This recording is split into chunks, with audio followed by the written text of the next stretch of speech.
Bueno, buenas tardes a todos, bienvenidas, bienvenidos. Hoy es nuestra última clase. Muchísimas gracias por su fidelidad, por seguir estando acá,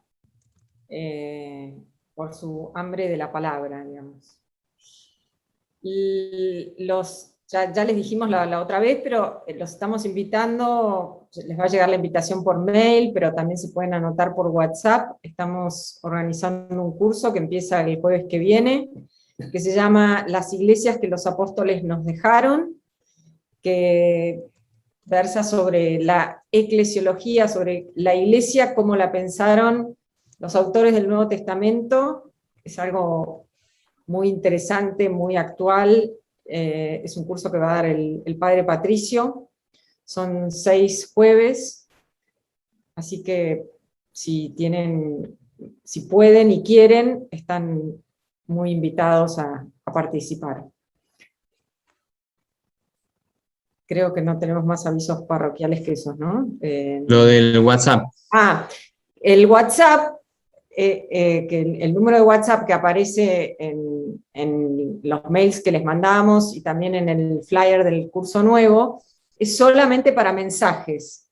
No atendemos el teléfono, o sea, es para que se comuniquen vía WhatsApp, vía mensaje, digamos, por WhatsApp, no para llamar por teléfono. No podemos dar el servicio de atender el teléfono. Lo decimos porque algunas personas llamaron y que es medio confuso. Entonces, que quede claro que es solamente para comunicarse vía texto. Mensaje de WhatsApp, pero de texto. No para llamados. Así que bueno, con esto creo que no tenemos más avisos. Empezamos. En nombre del Padre, del Hijo y del Espíritu Santo. Amén. Amén. Padre bueno, te alabamos, te bendecimos, te adoramos, te damos gracias por este tiempo y este espacio para encontrarnos con tu palabra. Te pedimos que envíes tu Espíritu para que abra nuestros corazones y nuestras mentes para escuchar todo lo que quieras decirnos. Te lo pedimos por tu Hijo Jesucristo, la palabra hecha carne. Gloria al Padre, gloria al Hijo, gloria al Espíritu Santo, como era en un principio, ahora y siempre, por los siglos de los siglos. Amén.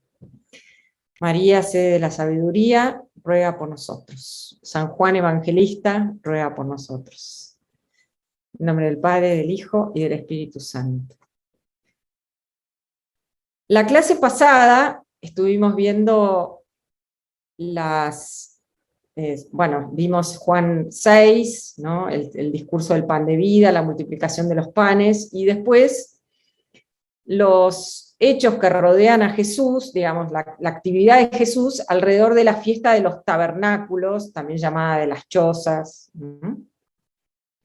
Y ahí, ¿se acuerdan que vimos dos, como que esa era una fiesta, que es una fiesta del templo, y estaba, digamos, esta fiesta tenía como dos simbolismos muy importantes, dos símbolos muy importantes, que eran el tema de la luz y el tema del agua.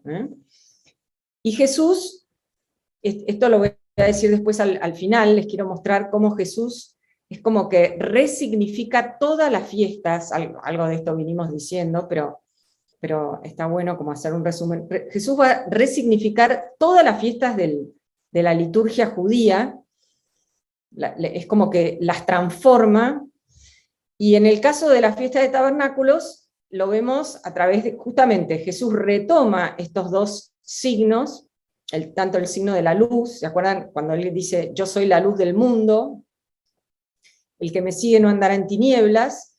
Y después, como siempre decimos que Jesús es el hombre de la palabra y los hechos, ¿no? Esta coherencia total en su persona. Entonces él, justamente el signo que va a realizar para mostrar que Él es la luz del mundo, es que Él devuelve la vista al ciego.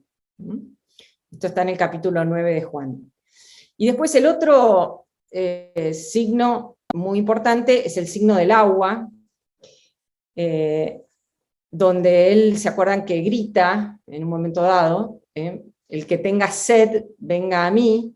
Bueno, les voy a mostrar mejor el texto directamente.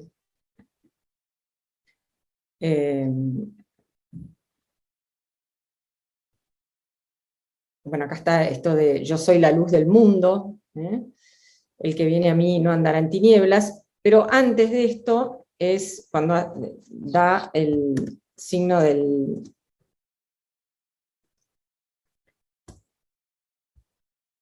El último día, el más solemne de la fiesta, Jesús, poniéndose de pie, exclamó: el que tenga sed, venga a mí y beba el que cree en mí. Como dice la Escritura, de su seno brotarán manantiales de agua viva.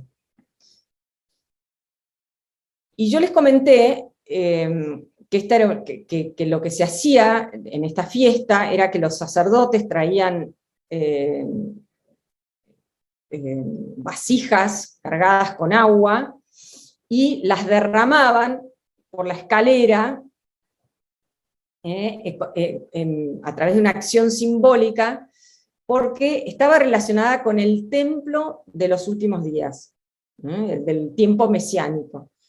Y la verdad que me quedé bastante mortificada porque no les pude mostrar la cita correspondiente. Así que ahora se las voy a mostrar, porque no me la acordé. Pero bueno, estaba, yo les dije en el profeta Ezequiel, está en el capítulo 47. Y se las quiero comentar porque es una cita importantísima. El profeta Ezequiel tiene una visión en la cual se le aparece uno como hijo de hombre, digamos, y le hace hacer una suerte de acciones, entre las cuales, bueno, va a tener que medir el templo, pero acá es como que le hace ver el templo, el profeta Ezequiel está en el exilio, el templo ha sido destruido por los babilónicos, él es llevado al exilio, y desde ahí tiene esta visión de un nuevo templo, de un templo, podríamos decir así, que corresponde a los tiempos mesiánicos, ¿no? Y entonces tiene esta visión, que dice así: el hombre me hizo volver a la entrada de la casa es el templo, y vi que salía agua por debajo del umbral de la casa en dirección al oriente, porque la fachada de la casa miraba hacia el oriente. El agua descendía por debajo del costado derecho de la casa, al sur del altar. Luego me sacó por el camino de la puerta septentrional y me hizo dar la vuelta por un camino exterior, hasta la puerta exterior que miraba hacia el oriente. Allí vi que el agua fluía por el costado derecho. Vuelve a insistir en esto, ¿no? El costado derecho. Lo marco acá. Cuando el hombre salió hacia el este tenía una cuerda en la mano, midió 500 metros y me hizo caminar a través del agua que me llegó a los tobillos. Midió otros 500 metros y me hizo caminar a través del agua que me llegó a las rodillas. Midió otros 500 metros y me hizo caminar a través del agua que me llegó a la cintura. Luego midió otros 500 metros y ya era un torrente que no pude atravesar porque el agua había crecido. Era un agua donde había que nadar, un torrente intransitable. Bueno, entonces el hombre tiene que, tiene que volver, y entonces le dice, en esta visión, ¿no? El que le está mostrando la visión le dice: entonces me dijo, estas aguas fluyen hacia el sector oriental, bajan hasta la estepa y van a desembocar en el mar. Se las hace salir hasta el mar para que sus aguas sean saneadas. Hasta donde llegue el torrente tendrán vida todos los seres vivientes. Bueno, y habrá peces en abundancia. Todos los seres vivientes que se mueven por el suelo, y habrá peces en abundancia, porque cuando esta agua llegue hasta el mar, sus aguas quedarán saneadas y habrá vida en todas partes, hasta donde llegue el torrente. Bueno, Fíjense, ¿no? ¿Cuáles son las relaciones, estos ecos de la Escritura que nosotros tenemos que tener en cuenta? Jesús dice, de su seno brotarán manantiales de agua viva. El que tenga sed, venga a mí y beba. El que cree en mí, como dice la Escritura, de su seno brotarán manantiales de agua viva. Él se refería al Espíritu que debían recibir los que creyeran en él, porque el Espíritu no había sido dado todavía, ya que Jesús aún no había sido glorificado. Entonces, si nosotros nos trasladamos a la pasión, ¿qué tenemos?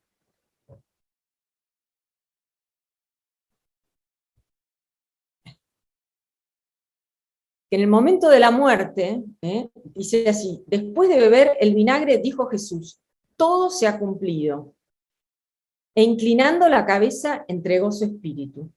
¿Entienden? O sea, y simultáneamente con esta entrega del espíritu, nosotros lo podemos leer como diciendo, ¿vieron cuando alguien se muere? Bueno, su última respiración, el espíritu. Acuérdense que espíritu en griego es neuma, como este hálito, como que el último hálito de vida. Pero simultáneamente a esto, ¿qué va a ocurrir? Que uno de los soldados le va a atravesar el costado con una lanza y enseguida brotó sangre y agua. Entonces de su costado brota sangre y agua. Entonces fíjense que acá hacen como se unen todas estas imágenes, se terminan como de cumplir, porque se acuerdan que Jesús, el cuerpo de Jesús es el nuevo templo, y de este nuevo templo va a surgir, es como que se cumple la profecía de Ezequiel, de que va a surgir este torrente que va a sanear todo y que va a dar vida, que va a hacer que todos vivan. Entonces es como que ven que todas estas cosas que Jesús va diciendo en el Evangelio, es como que llega en último término a la pasión y terminan de cumplirse. Es como que todas estas imágenes de alguna forma estallan.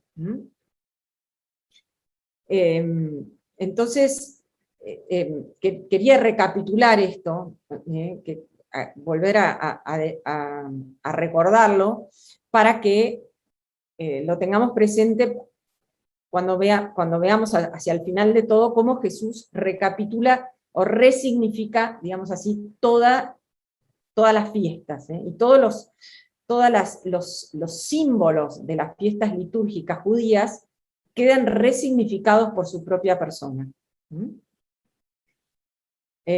Bueno, entonces de su costado va a salir esta agua, que va a sanear todo. Bueno, ahora vamos a seguir leyendo algunos. Hoy, como sabemos todos, es la última clase, nos quedaban varias cosas por ver.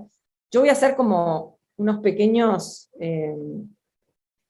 podríamos decir, recortes. Voy a comentar algunos recortes, porque no puedo comentar absolutamente todo, porque bueno, obviamente no tenemos tiempo. Pero quiero señalar las cosas que me parecen muy importantes. La otra vez pasé directamente del tema de la luz del mundo al ciego de nacimiento, pero ahora voy a volver un poquito para atrás para detenerme en este pasaje, que es muy importante. Que dice así: Jesús dijo a aquellos judíos que habían creído en él: si ustedes permanecen fieles a mi palabra, serán verdaderamente mis discípulos. Conocerán la verdad y la verdad los hará libres. Ellos le respondieron: somos descendientes de Abraham y jamás hemos sido esclavos de nadie. ¿Cómo puedes decir entonces ustedes serán libres? Jesús les respondió: les aseguro que todo el que peca es esclavo del pecado. El esclavo no permanece para siempre en la casa, el hijo en cambio permanece para siempre. Por eso, si el hijo los libera, ustedes serán realmente libres. Entonces, bueno, ¿qué significa esto de la palabra verdad? Es una palabra muy importante en el Evangelio de Juan.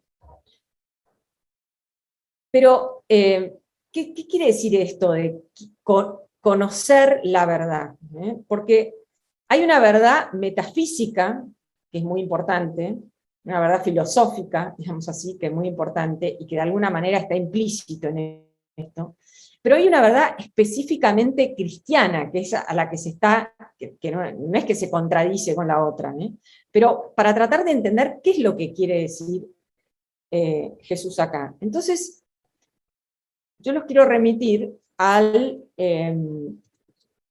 famosa escena de Jesús ante Pilato. Pilato le dice, ¿entonces tú eres rey? Jesús respondió, tú lo dices, yo soy rey, para esto he nacido y he venido al mundo, para dar testimonio de la verdad. El que es de la verdad, escucha mi voz. Pilato le preguntó, ¿qué es la verdad? Esto es como un himno al relativismo contemporáneo, ¿no? La palabra de Pilato, siempre absolutamente vigente. Pero fíjense lo que dice Jesús, dice, yo soy, para esto he nacido y he venido al mundo, para dar testimonio de la verdad.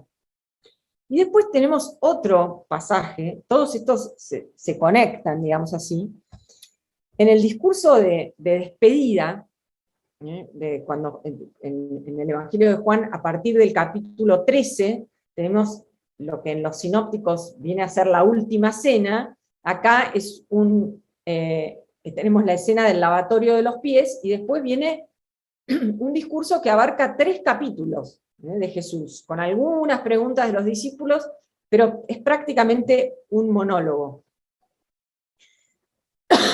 Por ejemplo, en el capítulo 15 tenemos la vid y los sarmientos, la parábola, digamos así, de la vid y los sarmientos. Después tenemos el discurso sacerdotal. Pero bueno, en un momento dado tenemos este diálogo con Tomás. Tomás le dice, Señor, no sabemos a dónde vas, ¿cómo vamos a conocer el camino? Jesús le respondió, yo soy el camino, la verdad y la vida. Nadie va al Padre sino por mí. Si ustedes me conocen, conocerán también a mi Padre. Bueno, entonces, ¿qué es específicamente esta verdad a la que Jesús se está refiriendo? La verdad cristiana, en el sentido de la verdad como aparece en el Evangelio, es la revelación que hace Jesús de la manifestación de Dios en la historia. Es decir, lo que hace Jesús es, por eso le dicen, fíjense que dice, yo soy el camino, la verdad y la vida, nadie va al Padre sino por mí. Entonces, no es tanto qué es la verdad, sino quién es la verdad. Jesús es la verdad porque Él y el Padre son una sola cosa. Entonces es como que Él, cuando dice, he venido al mundo para manifestar la verdad, lo que quiere decir es que he venido para revelar al Padre, he venido para que ustedes conozcan esto. Entonces, por eso es que Él puede decir, conocerán la verdad y la verdad los hará libres. Porque, ¿en qué sentido, ahora volvamos a nuestro texto, en qué sentido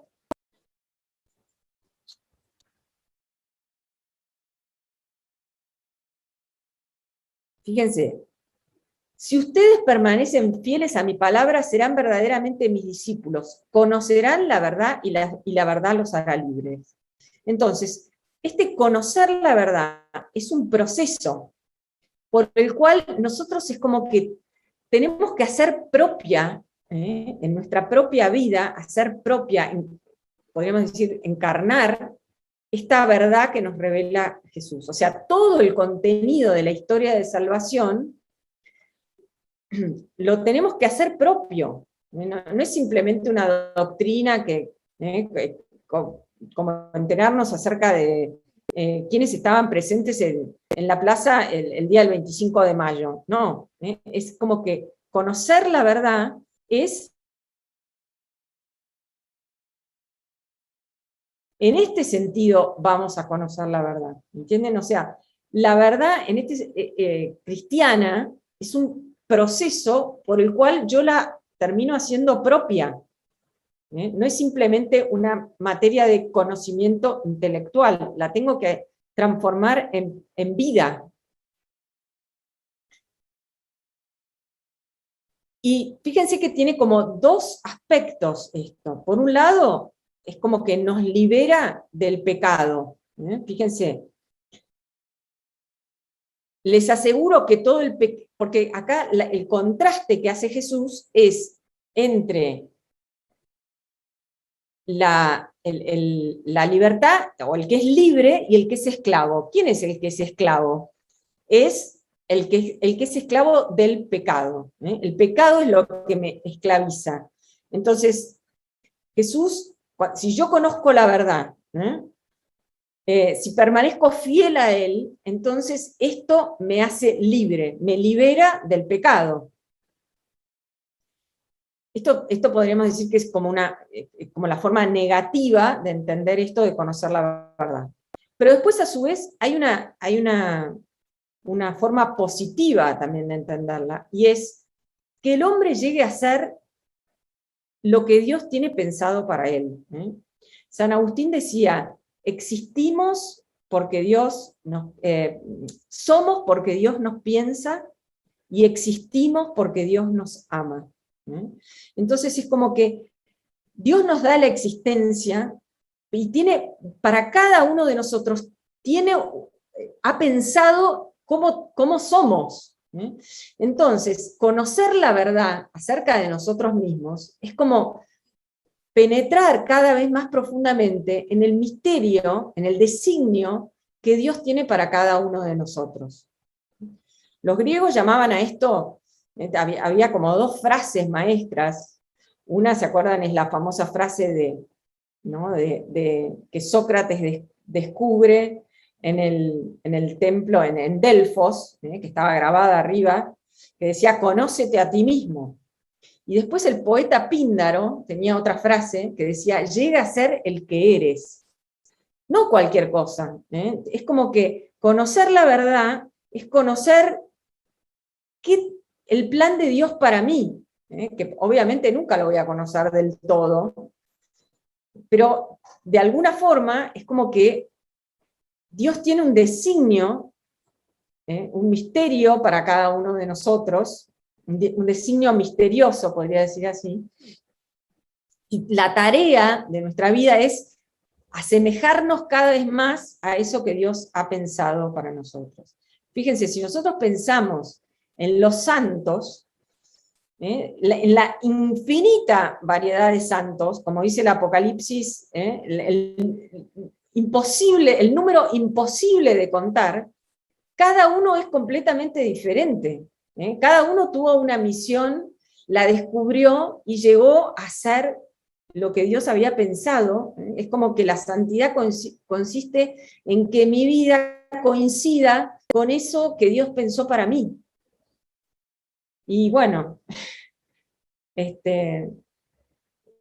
como es una tarea, conocer la verdad es una tarea para toda la vida que tenemos. Nunca terminamos de conocernos a nosotros mismos, pero es como que conociendo a Dios, conocemos la verdad, y ese proceso hace que nosotros, digamos, vayamos descubriendo el plan de Dios en nuestra vida.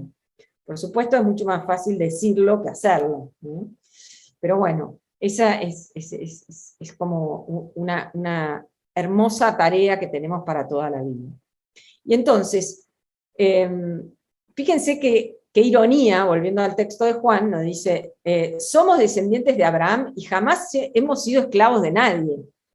O sea, si hay una mentira es esta, porque justamente, ¿qué fue? Todos los descendientes de Abraham fueron esclavos en Egipto.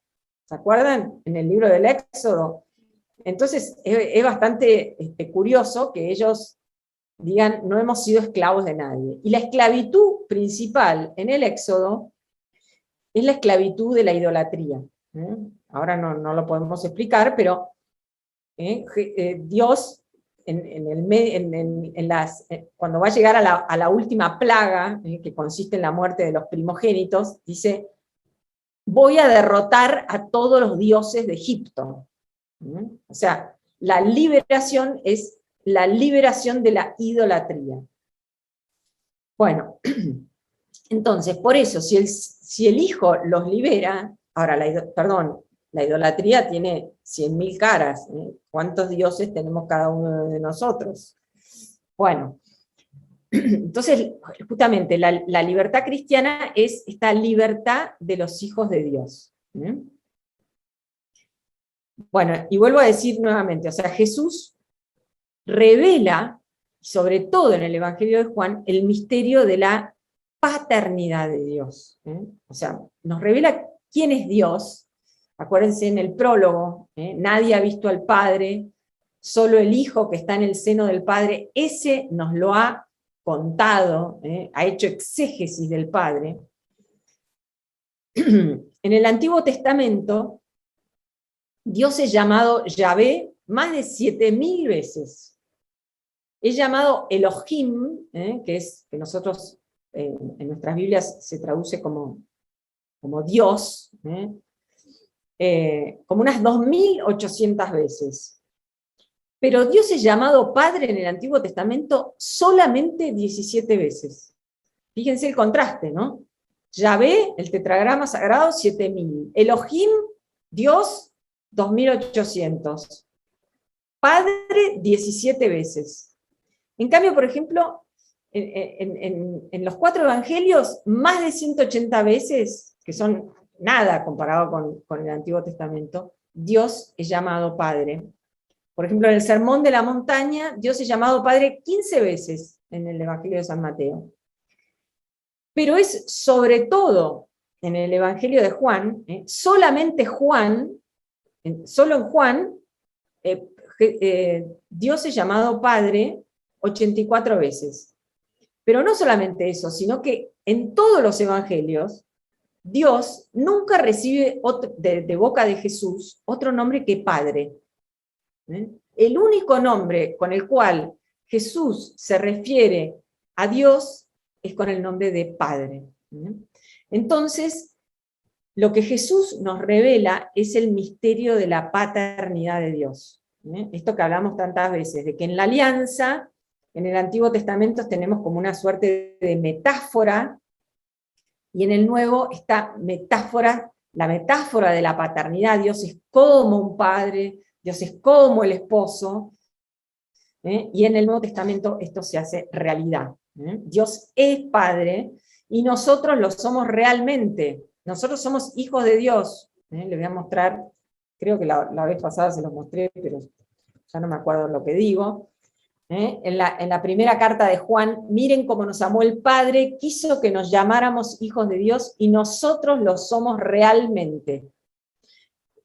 San Pablo, que tiene como una mente más legal, va a hablar de la filiación adoptiva, de que somos hijos adoptivos. Pero el hijo adoptivo es hijo real también. No es que es una filiación de segunda clase. ¿Sí? Bueno, y esto de conocer la verdad tiene como una vertiente, digamos así, comunitaria. Porque al conocer la verdad, de eso depende la calidad que nosotros tenemos de las relaciones interpersonales. Entonces, como el verdadero cristiano tiene como relaciones con su comunidad, tiene una vida comunitaria, como el fruto de este conocer la verdad, es una vida comunitaria que está envuelta, digamos, o que es posible por esta irradiación de la verdad. No es meramente filantropía, sino que es entrar en comunión verdadera con el otro. Bueno, por supuesto, esto es como siempre el ideal. Después, cada uno de nosotros sabe a dónde le duele el zapato, digamos así. Pero bueno, Jesús nos está invitando a esto, a este ideal de vida comunitaria, a esto de conocer la verdad y hacerla propia. Bueno, seguimos adelante. Vamos a ir ahora sí al capítulo 10 de Juan, con el famoso discurso del buen pastor. Nosotros podríamos preguntarnos, acá hay si ustedes ven anteriormente, teníamos el episodio del ciego de nacimiento. Parece como que hubiera un corte, y acá acuérdense que el texto original no tiene diferencias, no tiene capítulos, ni versículos, ni nada. Parecería que Jesús cambia totalmente de tema, pero en realidad él sigue hablando de los que no creen en él, de algún modo de los que no reconocen sus obras. Entonces acá empieza este famoso discurso del buen pastor. Que nosotros lo llamamos discurso del buen pastor, pero que en realidad la palabra no es bueno. Ahora lo voy a explicar esto, ¿no? Pero bueno, así es conocido como el buen pastor. Entonces, la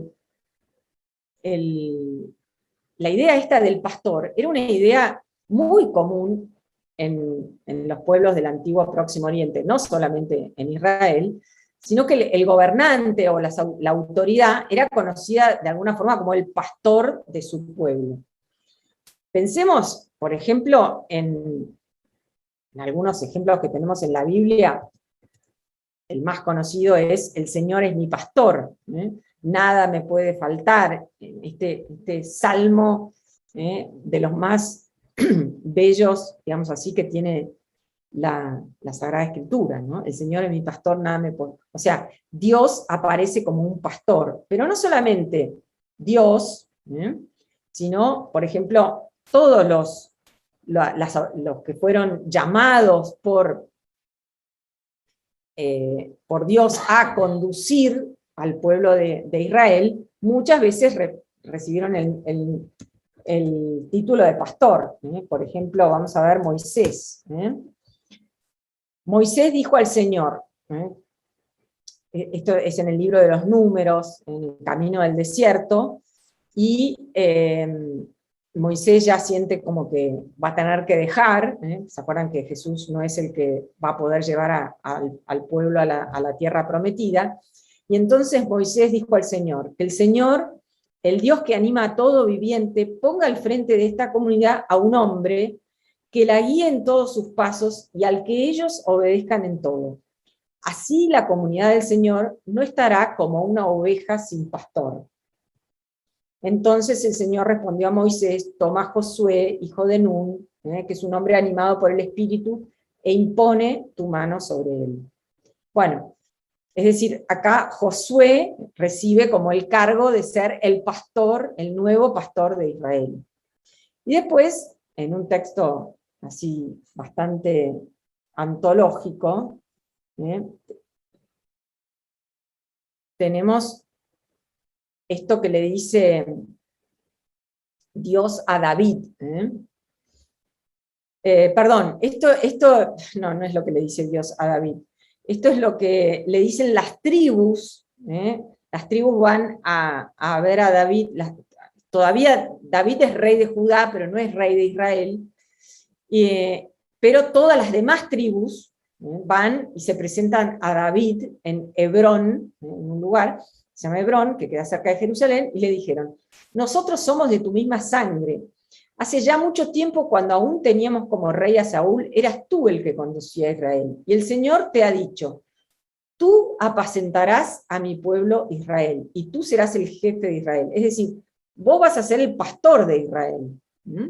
Y después, ¿se acuerdan que Dios le dice a David, yo te saqué del pastizal, para que fueras pastor de mi pueblo Israel? Acá está citando, digamos, las mismas palabras del Señor. Y entonces el rey estableció con ellos una alianza, odio la palabra pacto, acá tenemos berit, una alianza, hicieron una alianza, y fíjense esto que siempre les decimos, ¿no? Que la alianza es una relación de parentesco. ¿Y qué es lo que le dicen ellos? Nosotros somos de tu misma sangre, ¿eh? O sea, somos tus parientes, ¿eh? Por eso hacemos una alianza, esta alianza sella que este parentesco es real. Bueno, entonces, volvamos a nuestro buen pastor, ¿eh? Entonces dice, les aseguro que el que no entra por la puerta en el corral de las ovejas, sino por otro lado, es un ladrón y un asaltante. ¿Cómo era la costumbre que tenían los pastores? Los pastores tenían una costumbre, digamos, cómo era la vida pastoril en Israel, tenían un corral, o sea, llevaban las ovejas a pastar en verano, digamos así, y cuando llegaba la noche había como unos lugares que eran para encerrar a las ovejas, pero no las ovejas de un solo pastor, sino muchos rebaños. Entonces, ¿qué pasaba?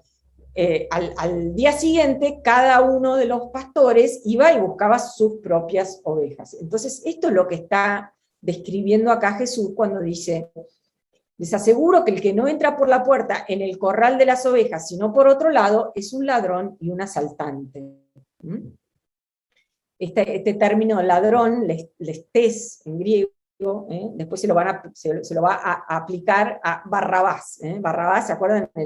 El que Pilato libera en vez de Jesús, que la gente dice que libere a Barrabás y crucifique a Jesús, bueno, es un ladrón. El famoso Barrabás era un bandido, dice algunas traducciones, bueno, es la misma palabra griega, ¿no? Lestés.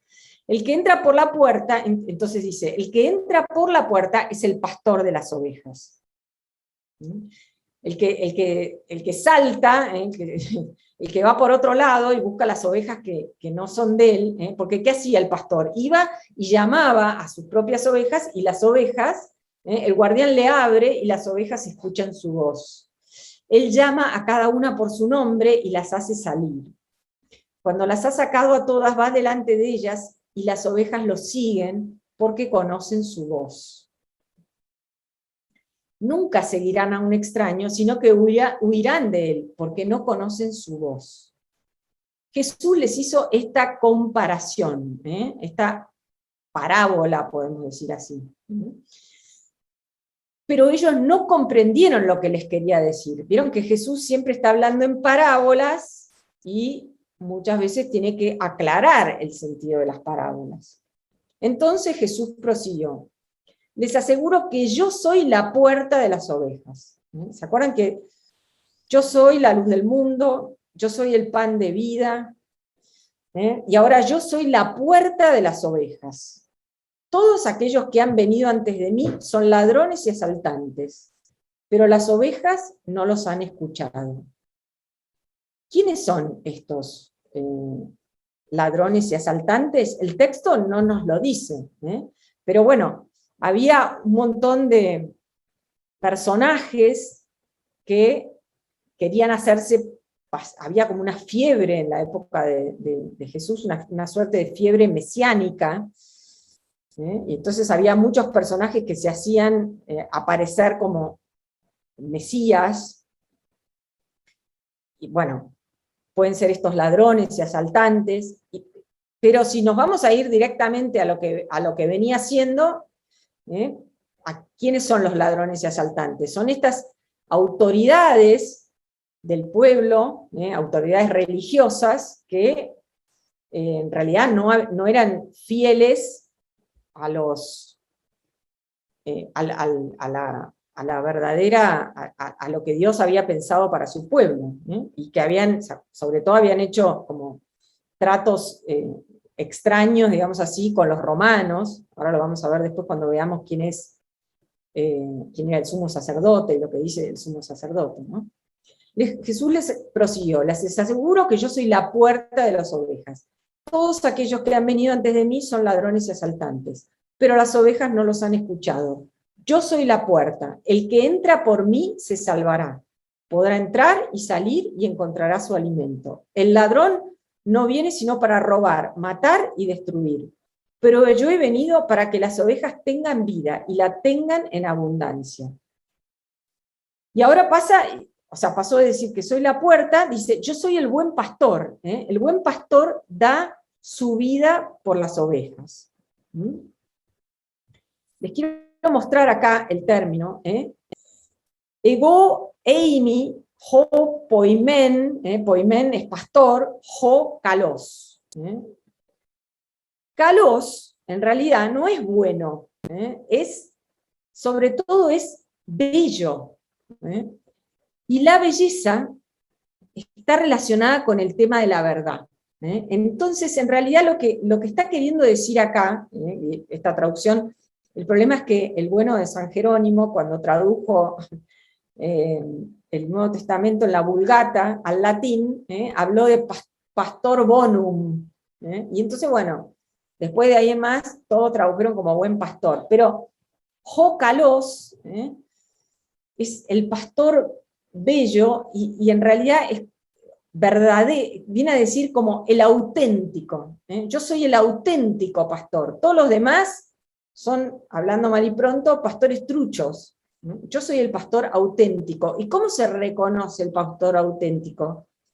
Que da su vida por las ovejas. Esto parece, ya lo hemos escuchado tantas veces, que, bueno, ahora, no se compadece en absoluto con cómo eran los pastores, lo que hacían los pastores en la época de Jesús en Palestina, y en realidad ningún pastor, porque ¿qué pastor va a dar la vida por las ovejas? Si alguna oveja se cae por el precipicio, se va a caer por el precipicio, y yo por salvarla me voy a caer también, difícilmente me haga, no voy a entregar la vida por una oveja. Por eso digo, ya de tanto oírlo estamos, sí, todos los pastores dan la vida por las ovejas. No, ningún pastor da la vida por la oveja. ¿Ven? Que es como, nos acostumbramos a esto, pero yo soy el auténtico pastor, el que da la vida por las ovejas.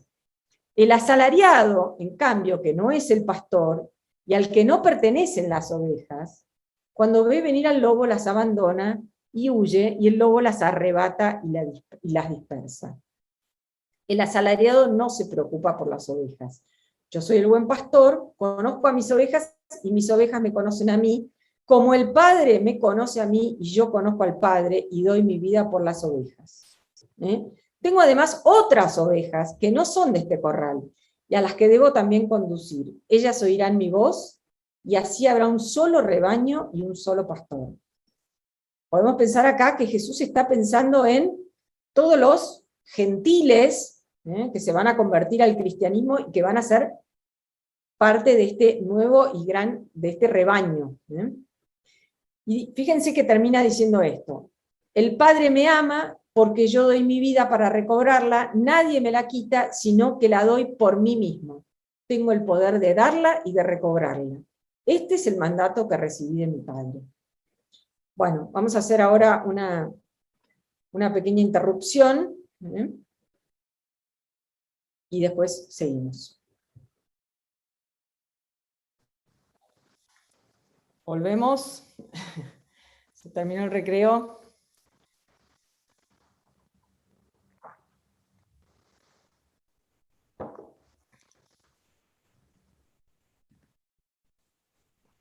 Volvemos a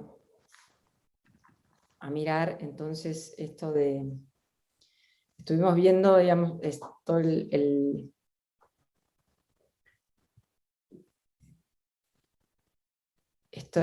discurso, digamos así, del buen pastor, del pastor auténtico. Y habíamos llegado acá, ¿no? Mis ovejas escuchan mi voz, yo las conozco y ellas me siguen.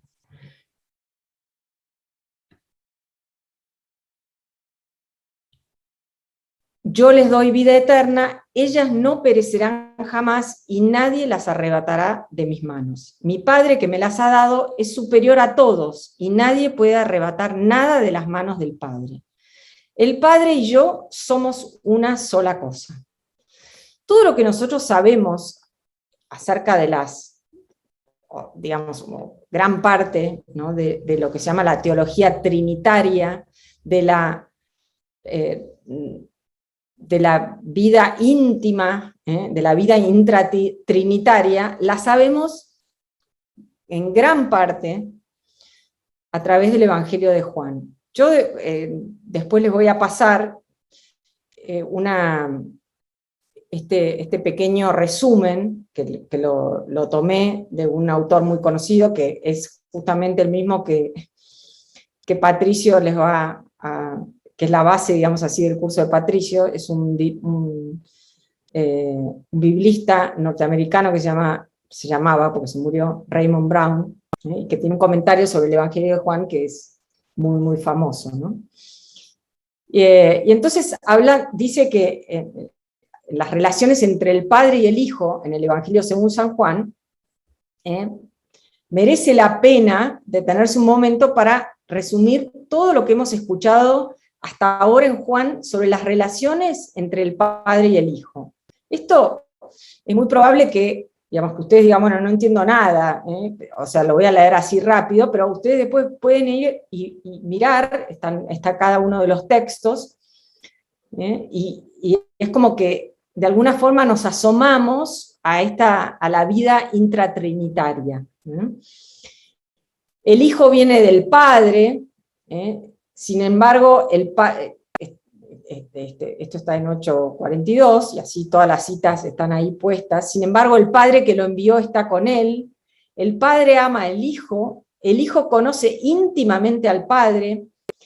En su misión en la tierra, el Hijo solo puede hacer lo que ha visto hacer al Padre, solo puede juzgar y hablar según lo que oye del Padre.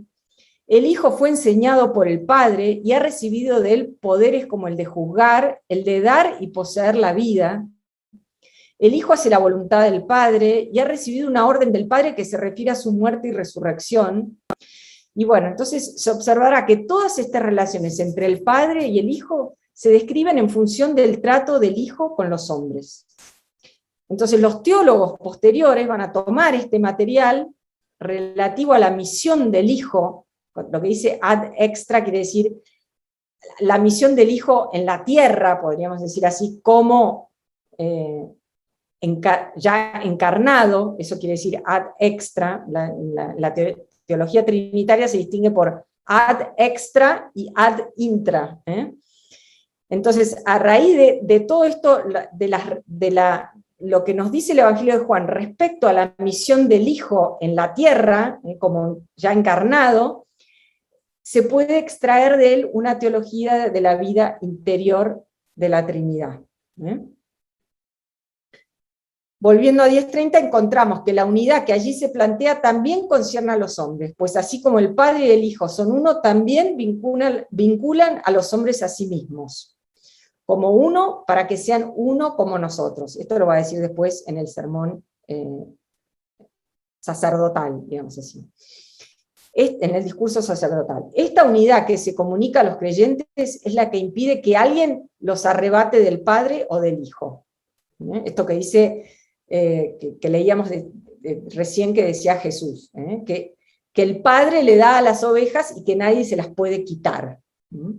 Pablo lo expresa de forma más poética, podríamos decir así. Ni la muerte, ni la vida, ni los ángeles, ni ninguna otra cosa en toda la creación podrá separarnos del amor de Dios en Cristo Jesús, nuestro Señor.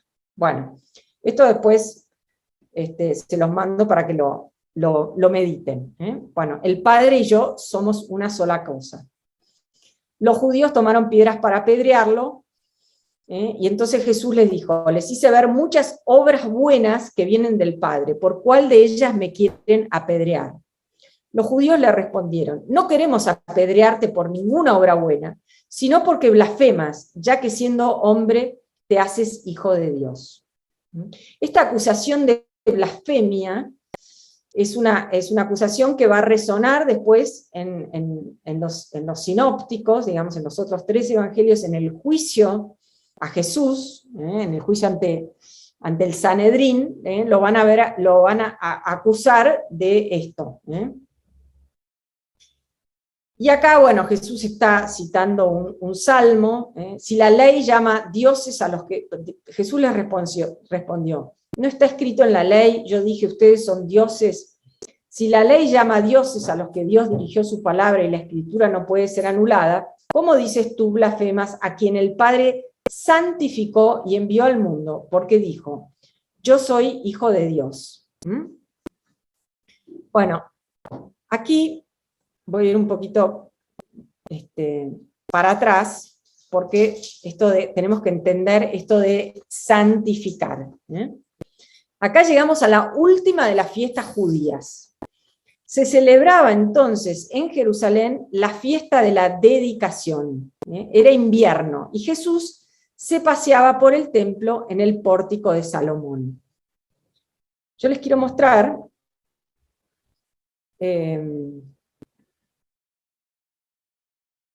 aquí.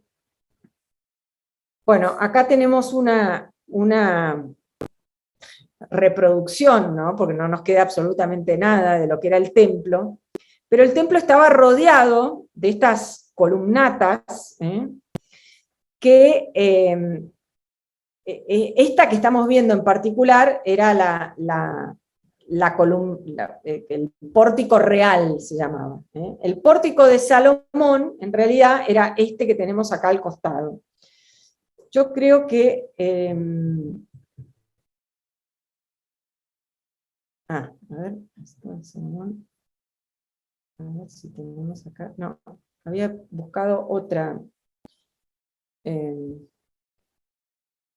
Había otra que estaba muy buena, pero que no me acuerdo si era acá. Bueno, no, justamente ahora no lo voy a encontrar. Bueno, el pórtico de Salomón protegía contra los vientos del este que predominaban en el invierno. En Jerusalén, sobre todo, bueno, en verano no llueve, llueve en invierno. Y en invierno hace frío, digamos así. Entonces, este era un lugar que en el invierno estaba especialmente protegido, que les estoy mostrando acá, de los vientos del invierno. Entonces, estos son como las pinceladas que nos da Juan como testigo ocular de los hechos. Ninguno de los otros evangelios habla de que Jesús se paseaba por el pórtico de Salomón en la fiesta de la dedicación, que es la fiesta que nosotros conocemos como Hanukkah, y que justamente ocurre en diciembre, que es el invierno del hemisferio norte. Entonces, se celebraba entonces en Jerusalén la fiesta de la dedicación. ¿Qué era lo que celebraba, qué era esta fiesta de la dedicación?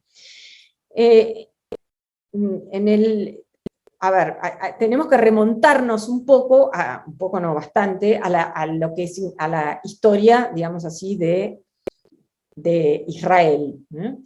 Después que Alejandro Magno conquista, digamos, toda esta región, y todo esto pasa a ser, inclusive Palestina, parte del imperio de Alejandro, también Egipto, de ahí tenemos la famosa ciudad de Alejandría, por ejemplo, es como los rastros de la conquista de Alejandro, que a su vez es la que va a difundir el idioma griego por toda esta región de lo que después va a ser el Imperio Romano, y que todavía en la época de Jesús el idioma oficial no era el latín, era el griego. En Palestina la lengua franca era el griego.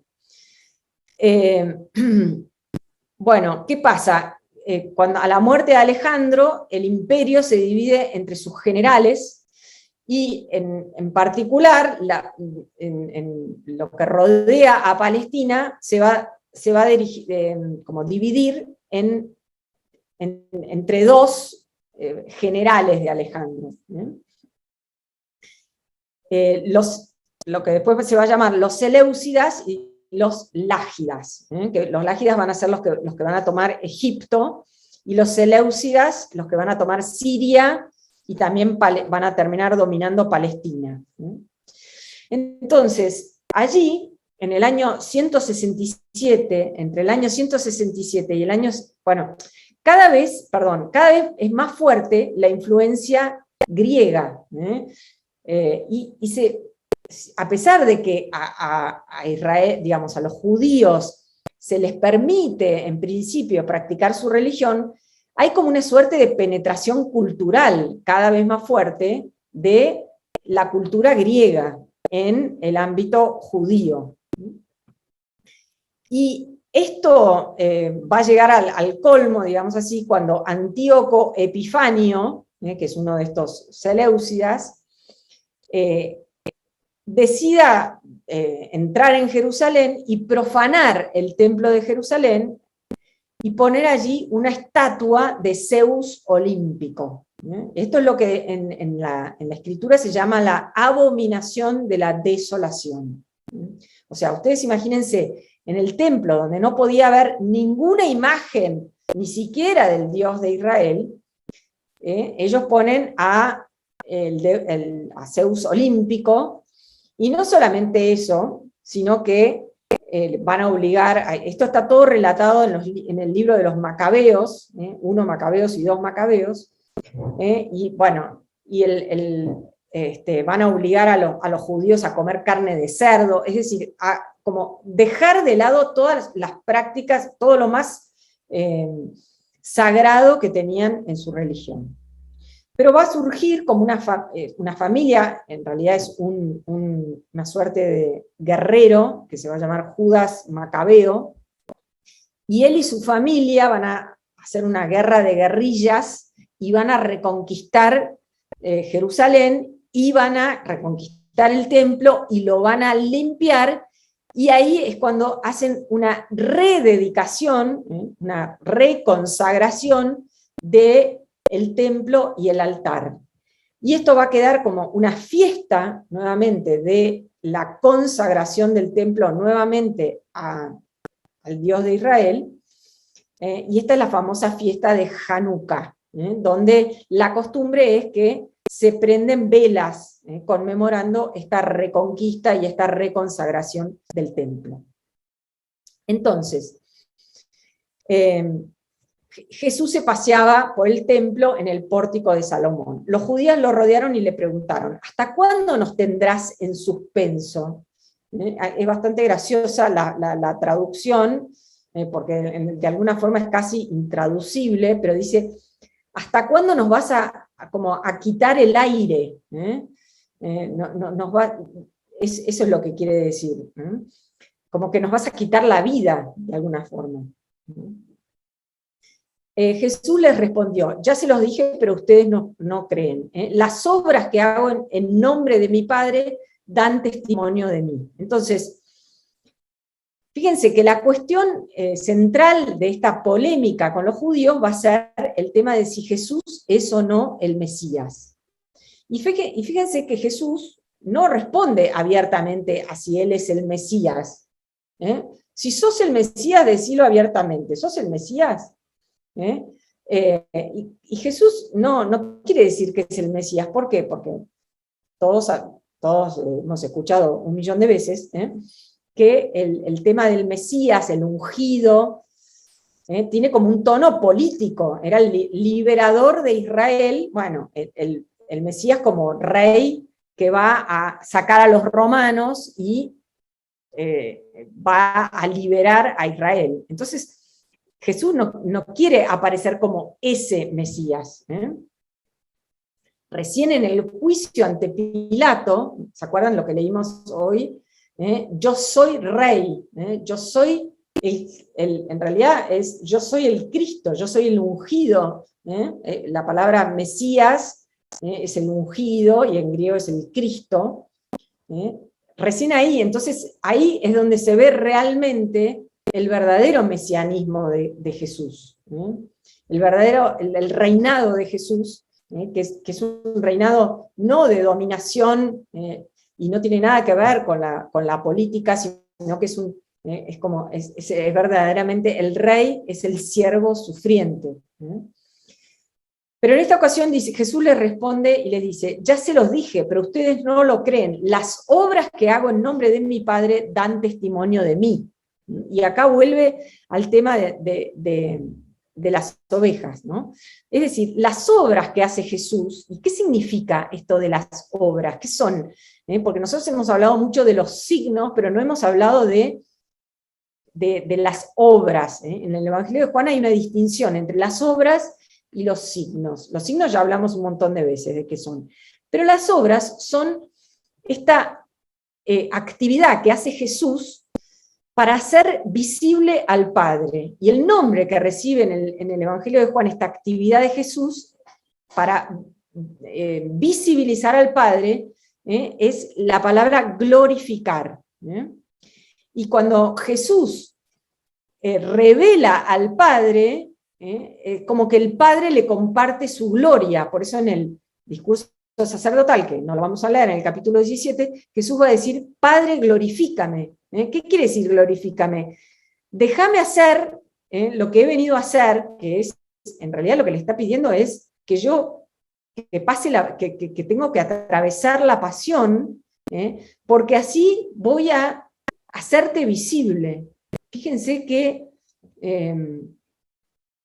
paradoja, ¿no?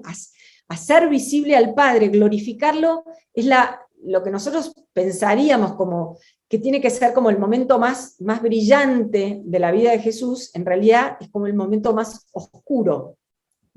Este es el misterio incomprensible, o que nunca terminamos de captar del misterio de la cruz, ¿no? Entonces, pero estas obras son las que acreditan a Jesús como enviado del Padre. Fíjense,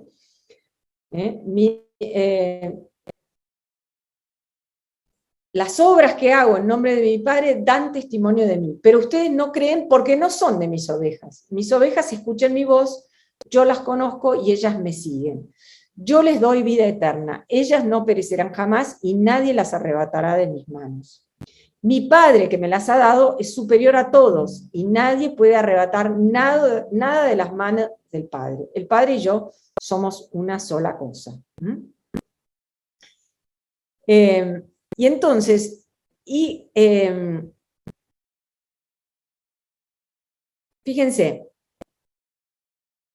¿se acuerdan que lo acusan de blasfemia, ¿no? Entonces, Jesús le dice esto, ¿cómo dicen? Tú blasfemas a quien el Padre santificó. Esta es la palabrita griega, egiasen, viene de agiazo, de ahí, esta es la palabra que significa santificar, el verbo santificar. De acá viene, deriva, cuando uno habla de un relato agiográfico de alguien, agiográfico con H, es la raíz, o sea, la etimología de agiográfico viene precisamente de esta palabra griega, santificar. Entonces, que en realidad es la fiesta de la dedicación, es la fiesta de la santificación del templo, resantificar el templo, rededicarlo. Entonces, fíjense, Jesús, esto que hablaba de que Jesús resignifica las obras, perdón, la liturgia judía, en este caso, perdón, uy, me fui a la China, no sé qué pasó. Discúlpenme, se me cambió.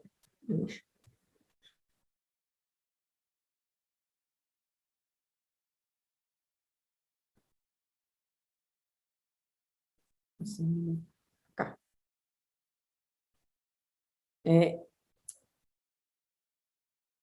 Así como Jesús, que es el verdadero templo, ha sido dedicado, consagrado, santificado por el Padre.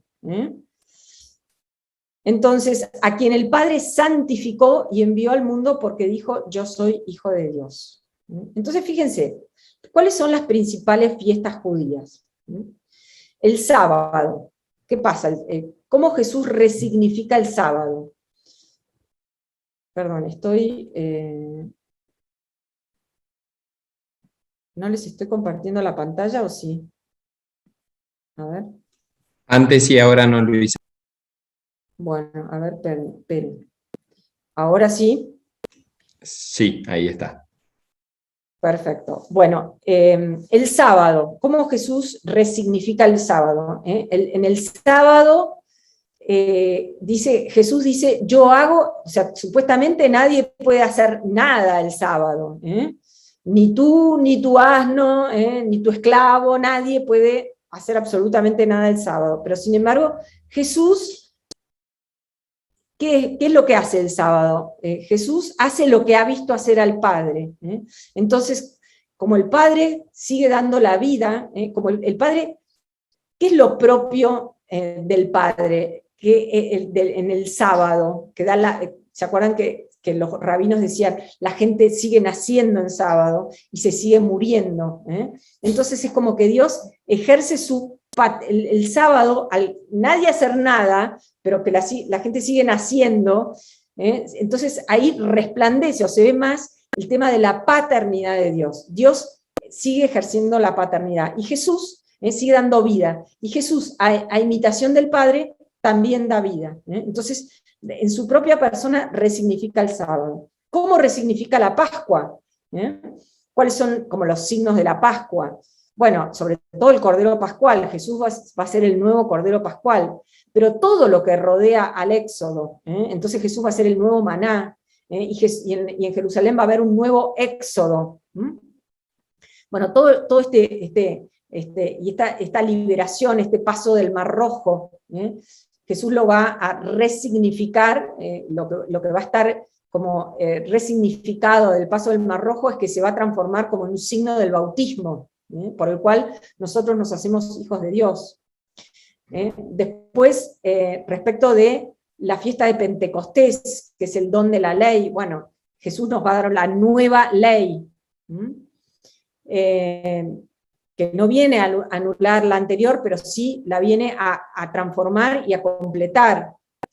La fiesta de tabernáculos, Jesús es el nuevo templo, Jesús ahora, Él es la luz del mundo, y de su costado va a surgir esta agua que va a sanear a toda la humanidad.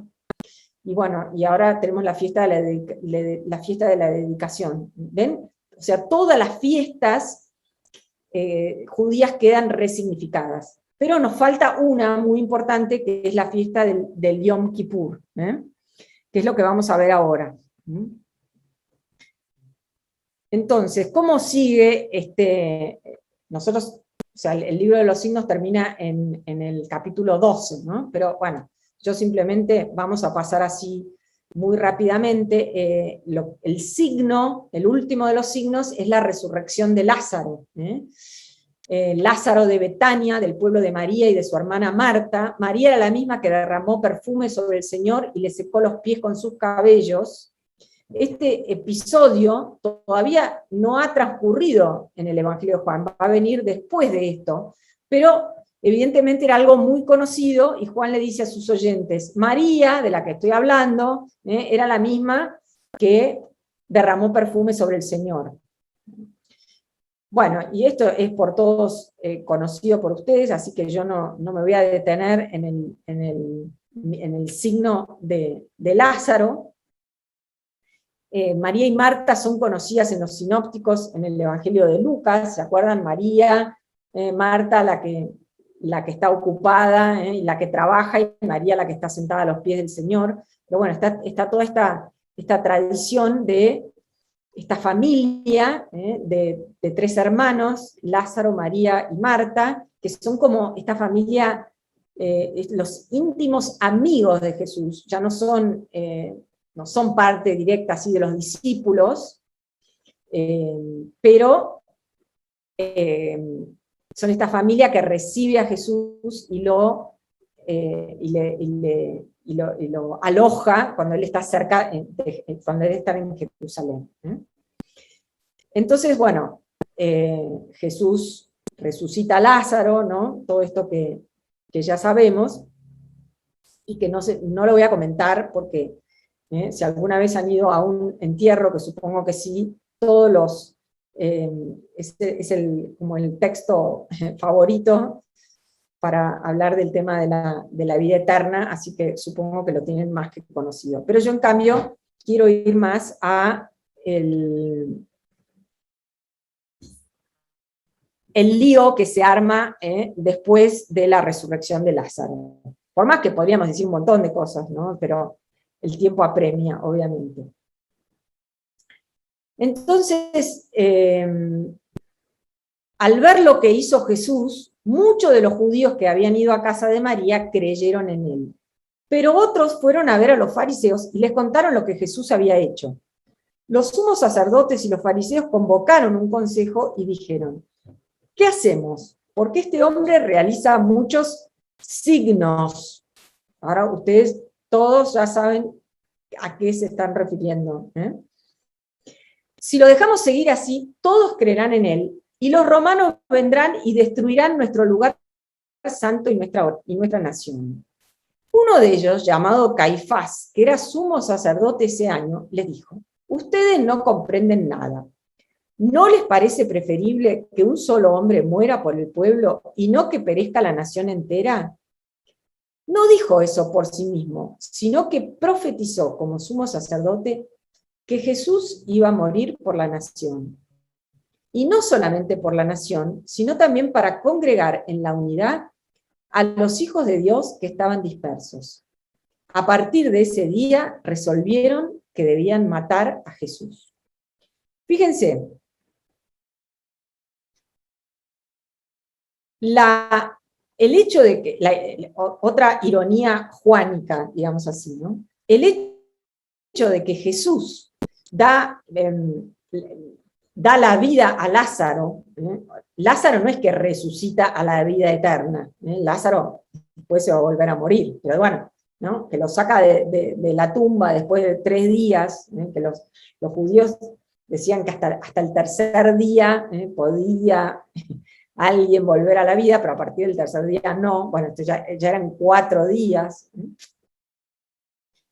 Bueno, al Jesús volverlo a la vida, esto es lo que le provoca la muerte, porque muchos creyeron en él, al ver los signos. ¿Se acuerdan el diálogo de Jesús con Nicodemo?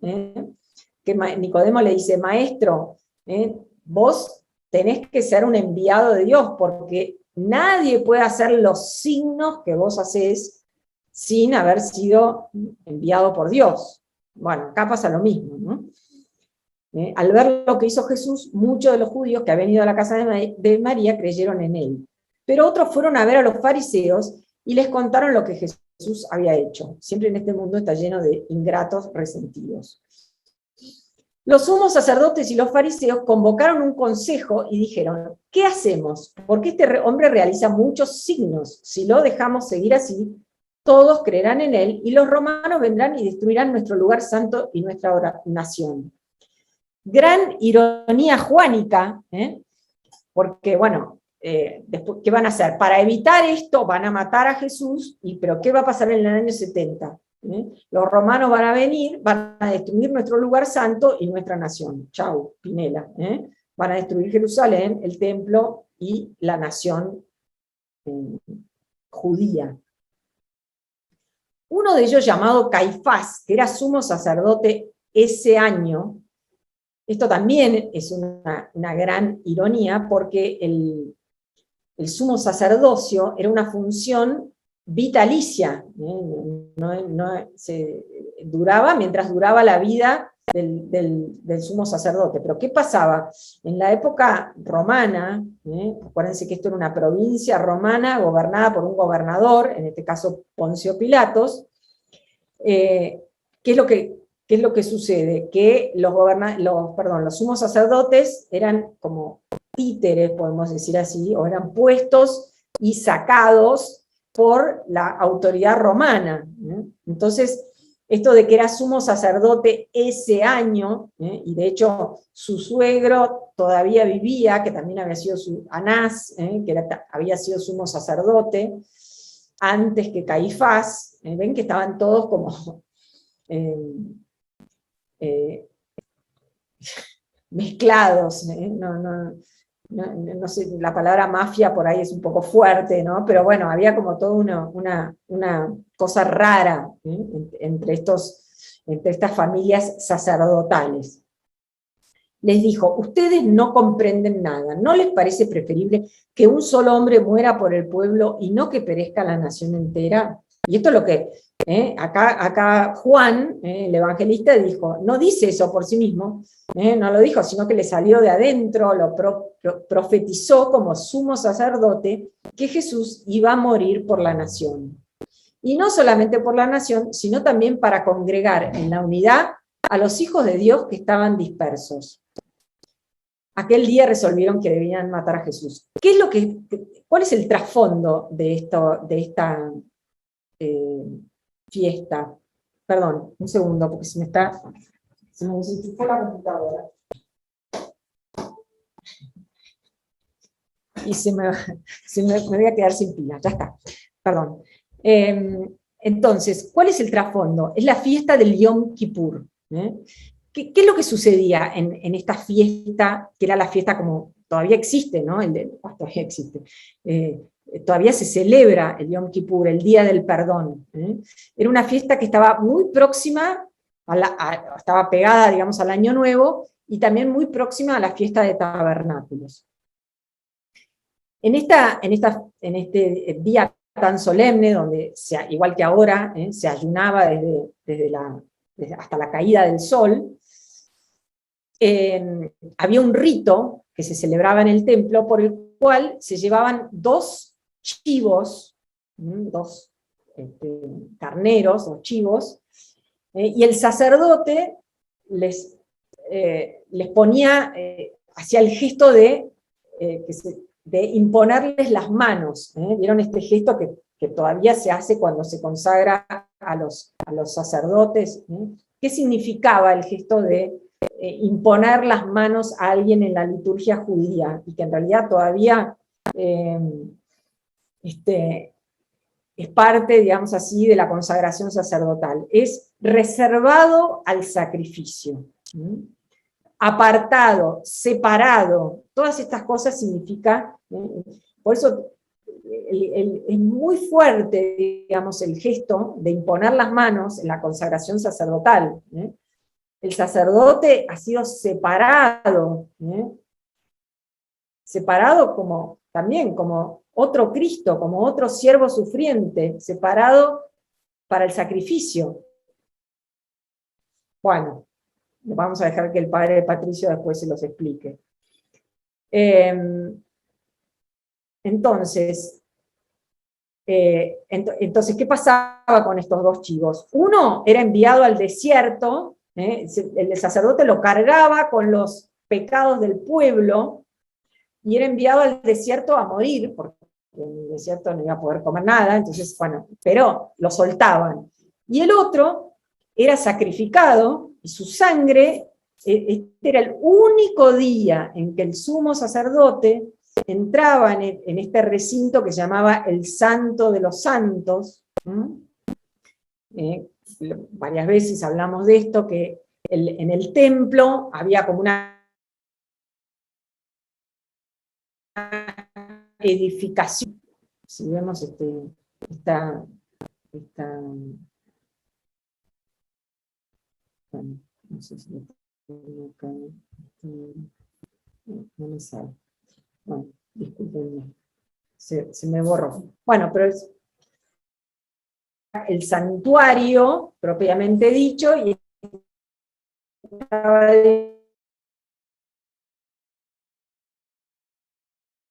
dividido en dos. Una vez por año, en el día del Yom Kippur, llevando la sangre del chivo expiatorio. De acá viene la famosa frase, es un chivo expiatorio. El que muere por los pecados del pueblo. Entonces, Jesús también resignifica el Yom Kippur, porque va a morir por la nación, y no solamente por la nación, sino también para congregar en la unidad a los hijos de Dios que estaban dispersos. Bueno, llega la hora y ya estamos en ella. No se asusten, ya sé que llegamos al final. Les quiero mostrar. Hemos estado toda